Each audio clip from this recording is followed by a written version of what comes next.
తాకట్లో ఉన్న బంగారాన్ని విడిపించి ఆ రోజున మార్కెట్ ధర కట్టి మిగిలిన డబ్బును మీకు అందిస్తుంది కొమ్మూరి గోల్డ్.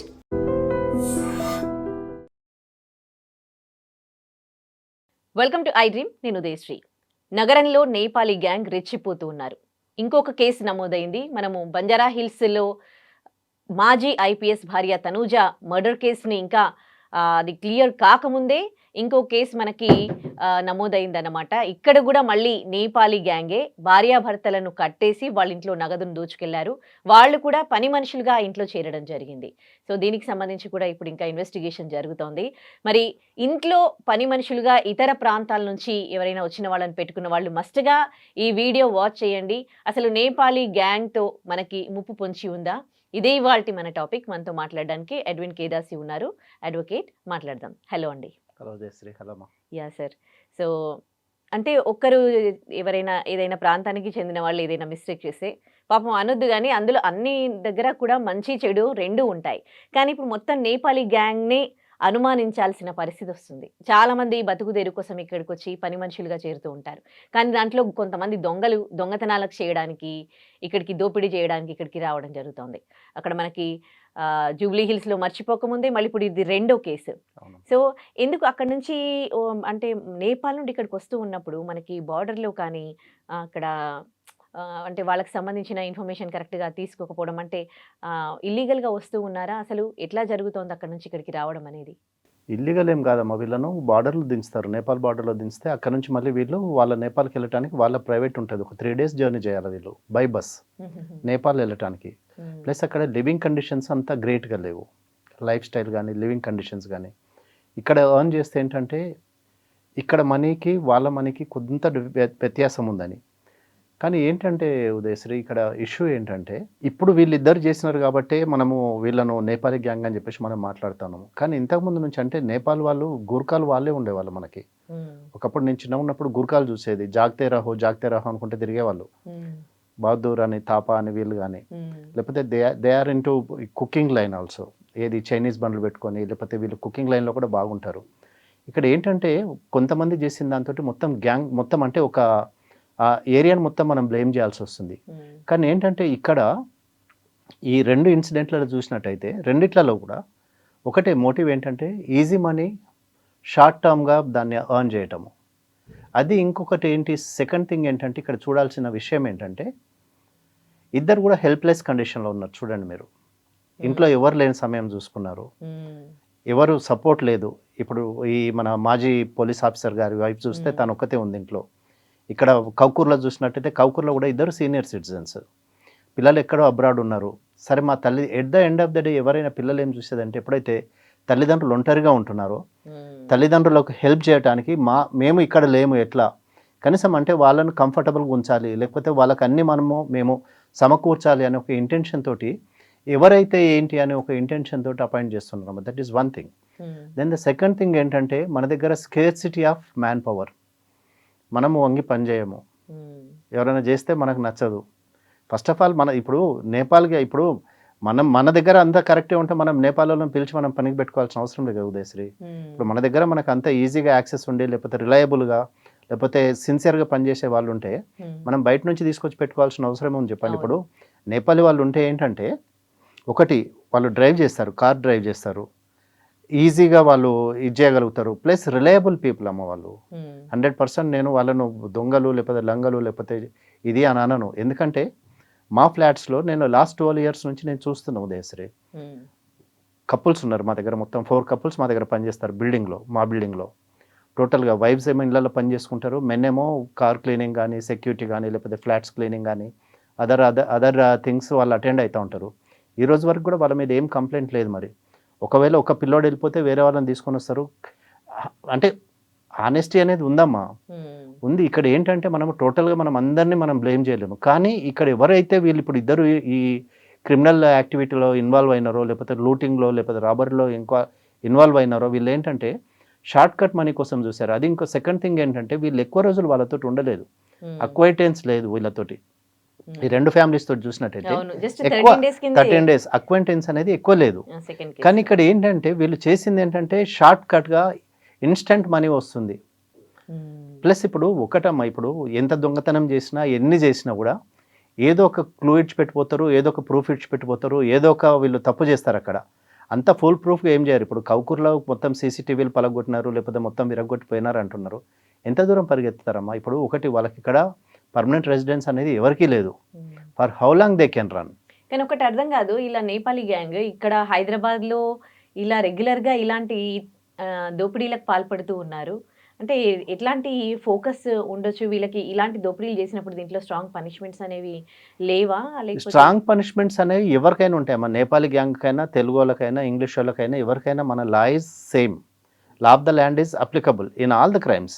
ఏ క్రైమ్ తీసుకున్నా కూడా లా ఆఫ్ ద ల్యాండ్ అనేది అప్లై అవుతుంది.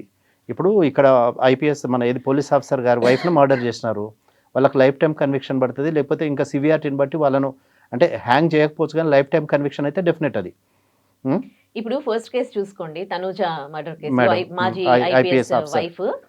సో దాంట్లో కూడా ఆ పని మనిషి ఆల్రెడీ ఆమె పైన కూడా దొంగతనం కేసులు అవన్నీ ఉన్నాయి ఫస్ట్ కేసులో కూడా. ఇప్పుడు అదే అమ్మ, మనం అంటే ఇప్పుడు ఎవరైనా మన దగ్గరికి వచ్చినప్పుడు వాళ్ళ అసలు వేరే బోర్డ్స్ ఏంటి, లేకపోతే వాళ్ళ రెఫరెన్సెస్ ఎవరు ఇచ్చినారు అనేది అది తీసుకోవటం అనేది చాలా ఇంపార్టెంట్ అమ్మ. కదా. ఇప్పుడు ఒకవేళ ఇప్పుడు ఇట్లాంటి వాళ్ళని మనం బయట వాళ్ళని తీసుకొచ్చి పెట్టుకుంటున్నప్పుడు పోలీస్ వెరిఫికేషన్ చేయించుకుంటే కూడా మంచిది వాళ్ళతోటి. అంటే how far we can trust these people or how far we can rely on these people. అంటే ఇట్లా ఒక ఇప్పుడు అన్నోన్ పీపుల్ అమ్మ, వీళ్ళు మనకు తెలియదు ఎక్కడి నుంచి, వాళ్ళ వాళ్ళ భాష మనది కాదు, వాళ్ళది ఏది కాదు. కానీ ఏంటంటే అంటే ఏం చేయాలంటారు? ఇప్పుడు ఒక మనిషి ఇప్పుడు వేరే ప్రాంతం నుండి థరో వచ్చి ఎంక్వైరీ అనేది అవసరం అమ్మ. ఇప్పుడు వచ్చిన వాళ్ళని ఎవరైతే ఇప్పుడు ఒక నేపాలి నా దగ్గర తీసుకొచ్చినారు అనుకోండి, ఎవరి త్రూ వచ్చినారు, లేకపోతే వాళ్ళు ఎన్ని సంవత్సరాల నుంచి ఇక్కడ ఉంటున్నారు, వాళ్ళ వేరే బోర్డ్స్ ఏంటి, లేకపోతే ఇంతకు ముందు పాత క్రిమినల్ హిస్టరీ ఏమైనా ఉందా, లేకపోతే వాళ్ళ ఐడెంటిటీ కార్డ్స్ ఏమున్నాయి, వాళ్ళ ఇప్పుడు మా దగ్గర ఉన్న నేపాల్ పిల్లలకమ్మ వాళ్ళని స్కూల్ వేయాలంటే వీళ్ళకి ఆధార్ కార్డ్స్ లేవు ఇక్కడ. ఫ్రాంక్గా ఇప్పుడు చెప్పాలంటే వీళ్ళకి ఇక్కడ ఆధార్ కార్డ్స్ లేవు. సో వాళ్ళని స్కూల్ వేయాలంటే కష్టం. వాళ్ళకి పిల్లల్ని తీసుకెళ్ళి స్కూల్ వేయాలంటే వాళ్ళకి ఏమీ అసలు సోర్స్ లేదు, స్కోప్ లేదు. వీళ్ళకి ఆధార్ కార్డు ఇవ్వరు ఇక్కడ. సో ఏంటంటే ఆ రిస్క్ అనేది మనమే తీసుకుంటున్నాము ఉదయశ్రీ. అక్కడ ఏంటంటే వీళ్ళకు ఏం లేవని తెలిసినా కూడా ఏంటంటే చలో ఎవరో ఒకళ్ళు మాకు హెల్ప్గా ఉంటారు, సహాయం చేయడానికి వస్తారు. ఇప్పుడు ఏజెన్సీస్ నుంచి తీసుకొచ్చిన వాళ్ళు కూడా మనకు అంత రిలయబుల్గా చేయరు ఉదయశ్రీ అట్ టైమ్స్. కానీ వీళ్ళు ఒకటి రిలయబిలిటీ అనేది ఉన్నప్పుడు మనము మా దగ్గర చేస్తున్నారు కదా మీరు ఇది పెట్టుకోండి అని ఎవరో ఒకరు రెఫరెన్స్ ఇచ్చి ఉండొచ్చు, లేకపోతే చెప్పి ఉండొచ్చు. కానీ ఇక్కడ జరిగేది ఏంటంటే వాళ్ళకి ఏదైతే ఆ క్రిమినల్ మోటివ్ అనేది వాళ్ళ మైండ్లో ఉందో, లేకపోతే క్రిమినల్ మోటివ్ పెట్టుకొని వచ్చినప్పుడు మనం ఏం చేయలేము ఉదయశ్రీ. మనము మనిషిని ఒకరిని చూడొచ్చు, మనిషి how what kind of a person he is or how he is అనేది మనము చూడొచ్చు, ఎట్లా పనిచేస్తున్నాడు అనేది చూడొచ్చు. కానీ వాళ్ళ మైండ్లో ఉన్న మోటివ్ అనేది ఎట్లా తెలుస్తామో మనకి. ఇప్పుడు ఇక్కడ ఇద్దరే ఉన్నారని చెప్పేసి వీళ్ళు ఒక్కరు కాదు, ఇద్దరు కాదు, 7గురిని వీళ్ళు గ్యాదర్ చేసుకున్నారు. సో 7గురు మధ్యలో వీళ్ళందరూ కలిసేసి 7గురు ఇన్వాల్వ్ అయినప్పుడు డెఫినెట్గా వాళ్ళు బయటపడతారు ఉదయశ్రీ. ఇప్పుడు మీరు అన్నారు కదా ఎట్లా వీళ్ళని విధి చేస్తామని, వాళ్ళంతా వాళ్ళే బయటపడతారు. 60 తులాస్ ఆఫ్ గోల్డ్ అంటున్నారు, 30 తులాస్ ఆఫ్ వెండి అంటున్నారు కదా. సో ఏంటంటే ఈ షేరింగ్లో వీళ్ళు డెఫినెట్గా బయటపడతారమ్మా. సరే, నాకు ఒక అడ్వకేట్ గా చెప్పండి, ఇప్పుడు క్రైమ్స్ ఏమైనా చేసినప్పుడు, దోపిడీలు చేసినప్పుడు వాళ్ళకి ఒక పనిష్మెంట్ అనేది ఇస్తారు. కానీ పనిష్మెంట్ ఇచ్చినాక వాళ్ళలో చేంజ్ అన్నా రావాలి. ఆ పనిష్మెంట్ ఎందుకు ఇచ్చినట్టు? ఒకవేళ ఎంత పనిష్మెంట్ ఇచ్చినా కానీ రిపీటెడ్ గా మళ్ళీ వాళ్ళే ఇలాంటి క్రైమ్స్, దోపిడీలకు పాల్పడుతున్నారు. ఇంకా అప్పుడు అదే అమ్మ, అంటే పనిష్మెంట్ అనేది సివియర్గా ఉండాలి ఉదయశ్రీ. ఇప్పుడు మనకి ఏంటంటే ఎట్లాంటి వాడికైనా ఇప్పుడు ఏదైనా క్రైమ్ తీసుకోండి, ఒక మర్డర్ కేసు తీసుకోండి, 90 days లోపల పోలీసు వారు ఛార్జ్షీట్ వేయకపోతే మీకు స్టాట్యుటరీ బెయిల్ అనేది వచ్చేస్తుంది మర్డర్ కేసులో. సో ఎనీ కేసులో పోలీస్ వాళ్ళు ఇన్వెస్టిగేషన్ చేస్తూ 90 days ఆఫ్ టైం అయిపోయిన తర్వాత వాళ్ళు ఛార్జ్షీట్ ఫైల్ చేయకపోతే ఎవరైతే కల్ప్రిట్ ఉన్నారో, లేకపోతే ఎవరైతే అక్యూజ్డ్ ఉన్నారో వాళ్ళు బై డిఫాల్ట్ బయటకు వస్తారు. బయటకు వచ్చిన తర్వాత వాళ్ళు ఇప్పుడు కొన్ని కేసులలో కండిషన్ బెయిల్ ఇస్తారమ్మా. కండిషన్ బెయిల్ అంటే మళ్ళీ ఎవ్రీ సండే కానీ, లేకపోతే ఎవ్రీ వెన్స్డే కానీ, లేకపోతే కండిషనల్ బెయిల్ అంటే మనం పోలీస్ స్టేషన్లో వెళ్ళి మళ్ళీ మన పోలీస్ స్టేషన్లో మనము సైన్ చేయాలి. It's for 90 days till they file their chargesheet, police file their chargesheet. కానీ ఈ లోపల వీళ్ళు ఏంటంటే జైలుకి వెళ్తేనేమో జైల్లో నేర్చుకుంటున్నారు, బయటకు ఇడ్చి పెడితే బయట నేర్చుకుంటున్నారు. సో ఆ క్రిమినల్ ఇంటెన్షన్ అనేది వాళ్ళ మైండ్లో ఉందమ్మా. దాన్ని ఎవరు ఎరాడికేట్ చేయలేరు. పోనీ ఏదన్నా కేసులో కన్విక్షన్ పడుతుందా స్ట్రాంగ్ అంటే ఏ కేసులో కూడా కన్విక్షన్ పడదు. ఎందుకంటే ఇన్వెస్టిగేషన్లో ఉన్న లోపాలతోటి, లేకపోతే ఇన్వెస్టిగేషన్లో పోలీస్ వారు ఫైన్ చేసే ఎంక్వైరీలో కానీ ఇన్వెస్టిగేషన్లో ఉన్న లోపాలతోటి వాళ్ళని డెఫినెట్గా ఎవరొకరు ఒక మంచి అడ్వకేట్, క్రిమినల్ అడ్వకేట్ని అప్రోచ్ అయితే డెఫినెట్గా మిమ్మల్ని బయటికి తీసుకొస్తారు. నాకు ఒకటి చెప్పండి, జైళ్లలో పనిష్మెంట్ పేరిట వీళ్ళు నెలలు ఉంటారు కదా, వీళ్ళకి ఏంటి అంటే ఏం జరుగుతుంది, వాళ్ళు ఎట్లా ఉంటుంది వాళ్ళది అక్కడ లైఫ్ స్టైల్? ఏం పనిష్మెంట్స్ వాళ్ళకి ఇస్తున్నారు? లైఫ్ స్టైల్ అంటే ఇప్పుడు ఒకటమ్మా, ఒకసారి మీకు కన్విక్షన్ పడ్డాక మీరు ఏ ఫీల్డ్లో ఇంట్రెస్ట్ ఉన్నారో మీకు ఆ ఫీల్డ్లో మీకు వర్క్ నేర్పిస్తారు, ఆ ఫీల్డ్లో మీరు పని చేస్తూ ఉంటారు. మీరు పోలీస్ స్టేషన్లో జైలుకి వెళ్ళిన తర్వాత మనల్ని ఏమి ఉట్టిగా కూర్చోబెట్టరాం అక్కడ. అండర్ ట్రయల్స్ అయితే వాళ్ళకి ఏముండదు, వాళ్ళు 24 hours వాళ్ళు బ్యారక్లో పడి ఉండాలి. కానీ ఒకసారి వన్స్ దే ఆర్ కన్విక్టెడ్, ఒకసారి కన్విక్షన్ వాళ్ళకి ఇది పడిన తర్వాత, పనిష్మెంట్ వచ్చిన తర్వాత they have to go through certain trainings and they have to work and they can earn for them selves. వాళ్ళ కోసం వాళ్ళు ఎర్న్ చేసుకుంటారు, ఆ అమౌంట్ని వాళ్ళు ఇది చేస్తారు. ఇప్పుడు ఎన్నో పెట్రోల్ పంపులలో చూడండి, పోలీస్ రన్ చేసిన పెట్రోల్ పంపులలో మన జైల్లో నుంచి బయటకు వచ్చిన వాళ్ళు చాలా మంది పనిచేస్తూ ఉన్నారు. అదే పోలీస్ ఆపరేటెడ్ ఇవి ఉన్నాయి, పోలీస్ వెల్ఫేర్ ఫండ్ కోసము. So police operated petrol pumps ఉన్నాయి. ఇప్పుడు బేగంపేట దగ్గర ఒకటి వచ్చింది, ప్లస్ గచ్చిబౌలిలో ఒకటి ఉంది. సో ఏంటంటే దీంట్లో వీళ్ళను ఇప్పుడు ఎవరైతే మంచి ప్రవర్తనతో ఉంటారో వాళ్ళని తీసుకొచ్చేసి దాంట్లో పెడతారు, వాళ్ళు పనిచేస్తూ ఉంటారు దాంట్లో.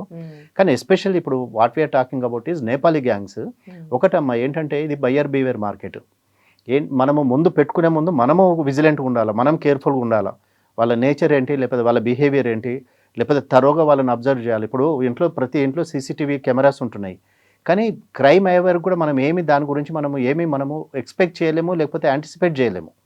ఇది జరుగుతుందని మనం యాంటిసిపేట్ చేయలేము. చేసిన తర్వాతనే అరే అయింది అని మనం ఆలోచించాల్సి వస్తుంది తప్ప ప్రికాషన్స్ అనేవి తీసుకోవడం అనేది అది చాలా తక్కువ ఉంటుంది. ఏంటంటే ఒకటి senior citizens, helpless condition, health issues, plus పిల్లలు దగ్గర ఉండరు, మెంటల్ ఇష్యూస్ ఉంటాయి, చాలా ఉంటాయి. సో ఏంటంటే ఇంటి చుట్టుపక్కల వాళ్ళు కూడా విజిలెంట్గా ఉండాలి. ఇప్పుడు ఈ కౌకూర్లో జరిగిన దాంట్లో ఏంటంటే ఇప్పుడు ఇండిపెండెంట్ హౌసెస్ తీసుకుంటున్నారు, వాటిని మెయింటైన్ చేయాలా, వాటిని క్లీన్ చేయాలా, వాటికి చాలా చేయాల్సి వస్తుంది ఇండిపెండెంట్ హౌసెస్లో, విల్లాస్ కానీ లేకపోతే ఇండిపెండెంట్ హౌస్లో. ఇంకోటి ఏమైందంటే స్టేటస్ సింబల్ కూడా అయిపోయింది ఈరోజు. ఆ ఇంట్లో ఫుల్ టైం మేడ్ ఉందంటే ఒక స్టేటస్ సింబల్ లాగా ఫీల్ అవుతూ ఉంటాం. అంటే we're paying 30,000 or 35,000 and independent హౌస్లో ఉంటున్నాము, మాకు మేడ్ ఉన్నాడు, లేకపోతే ఫుల్ టైం మేడ్ ఉంది మా దగ్గర, ఇట్లా మేము ఏమైనా కూడా మమ్మల్ని అటెండ్ చేసే వాళ్ళు ఉన్నారని. కానీ అదేంటంటే అదే వీళ్ళకి పనిష్మెంట్ అవుతా ఉందమ్మా. ఇప్పుడు 2 కేసులలో చూడండి, రెండిట్లో కూడా అదే జరిగింది కదా. ఇక్కడేమో మన ఈ పోలీస్ ఆఫీసర్ గారి భార్య తను ఒంటరిగా ఉంది, అడ్వాంటేజ్ తీసుకున్నారు.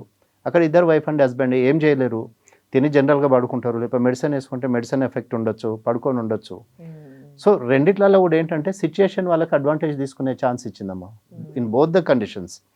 సో ఏంటంటే మనము ఎంత విజిలెంట్గా ఉన్నా ఏం చేసినా కూడా కనీసం అంటే చుట్టుపక్కల వాళ్ళకి చెప్పటం కానీ, లేకపోతే లోకల్ అంటే చుట్టుపక్కల వాళ్ళకి మనము ఇన్ఫార్మ్ చేయాలి, ఫలానా వాళ్ళని పెట్టుకున్నాము, లేకపోతే వాళ్ళ ఫోన్ నెంబర్ ఇది. అంటే ఇప్పుడు మనకు వచ్చిన న్యూక్లియర్ లైఫ్లో ఇప్పుడు ఏంటంటే ఇంటి పక్కన ఎవరున్నారో తెలియదు, ఇంటి ముందు ఎవరున్నారో తెలియదు. ఇప్పుడు మా దగ్గరేమా నేను 70 flats కాగా మాది కమ్యూనిటీ, నాకు పై ఫ్లోర్లో ఎవరున్నారో తెలియదు, కింద ఫ్లోర్లో ఎవరున్నారో తెలియదు. పైనుంచి వస్తే కిందికి లిఫ్ట్ ఎక్కుతాము, బయటకు వచ్చేస్తాము. మొన్న ఏదో మా మీటింగ్ జరిగితే చూస్తే చాలా మంది కొత్త వాళ్ళు ఉన్నారు, నేనే కొత్తలాగా అనిపిస్తా ఉన్న దాంట్లో. అంటే ఏంటంటే మన కమ్యూనికేషన్ తక్కువైపోయింది, అవతలతో షేర్ చేసుకునేది తక్కువైపోయింది. అట్లాంటప్పుడు ఎట్లుంటుందమ్మా, ఇప్పుడు న్యూక్లియర్గా అయినప్పుడు మనం ఒంటరి బ్రతుకుతా ఉన్నాం అందరము. బ్రతికినప్పుడు ఇట్లాంటివి జరుగుతూ ఉంటాయి. దాన్ని మనము ఏంటంటే prevention is better than cure అంటారు కదా ఉదయశ్రీ. సో అట్లా ఏంటంటే మనము సేఫ్టీ ప్రికాషన్స్ మనం తీసుకోవాల్సిందే.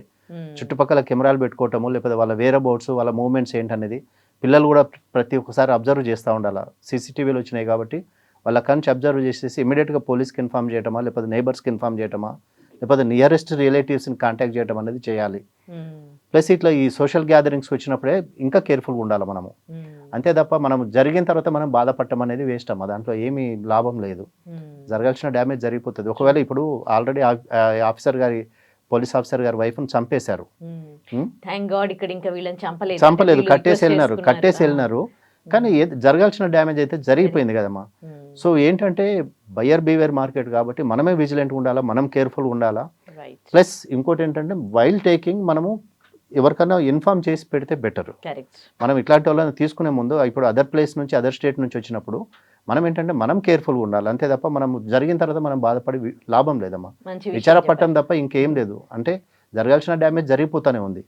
సో ఏంటంటే మనం కేర్ఫుల్గా ఉండి మనమే విజిలెంట్గా ఉంటే అట్లీస్ట్ వీ కెన్ కొంత దాన్ని మనం కంట్రోల్ చేయొచ్చు, లేకపోతే కొంత తగ్గించవచ్చు అమ్మా. మంచి విషయం చెప్పారండి. Thank you. వెల్కమ్ అమ్మా.